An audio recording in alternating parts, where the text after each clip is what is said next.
গোমতী জেলার অধীনে বড়পাথরি থেকে তুলামুড়া এলাকায় যাতায়াতের রাস্তা বিগত অনেক বছর ধরে বেহাল দশায় রয়েছে বলে অভিযোগ। ফলে এলাকার লোকজন বাজারে, হাসপাতালে ও স্কুলে যাতায়াত করতে পারছেন না, বিশেষ অসুবিধার সম্মুখীন হতে হচ্ছে বলে অভিযোগ। এই নিয়ে স্থানীয়রা বিভিন্ন আধিকারিক ও স্থানীয় নেতৃত্বদের জানিয়েও কাজের কাজ কিছুই হয়নি বলেও অভিযোগ। অবশেষে রাস্তা নির্মাণের জন্য বৃহস্পতিবার ধূপতুলি বাজার এলাকায় পথ অবরোধে বসেন স্থানীয় লোকজনেরা। সারাদিন ও রাত অবরোধ চালিয়ে যান। শুক্রবার সকালবেলাও চলে এই অবরোধ। এতে করে এই রাস্তা দিয়ে যান চলাচল স্তব্ধ হয়ে পড়ে। পরবর্তী সময় উদয়পুর মহকুমার পুলিশ আধিকারিকের হস্তক্ষেপে পথ অবরোধমুক্ত হয়।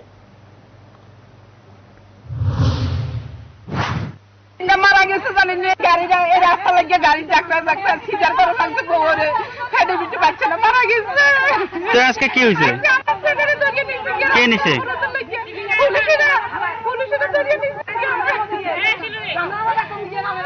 জায়গাটার নাম কি মাসি? দেখুন জায়গাটার নাম কি? জায়গাটার নাম কি? জায়গাটার নাম আমার নাতি যেমন বাচ্চাটা মারা গেছে। বাচ্চা মারা গেছে? আমার ছেলে মেয়ে কবে মারা গেছে? এখন কি হয়েছে?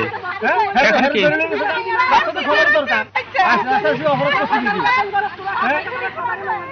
মারা গেছে না, অবরোধ করতে দেখে দৌড়ে লেগে গেছে। হাসবো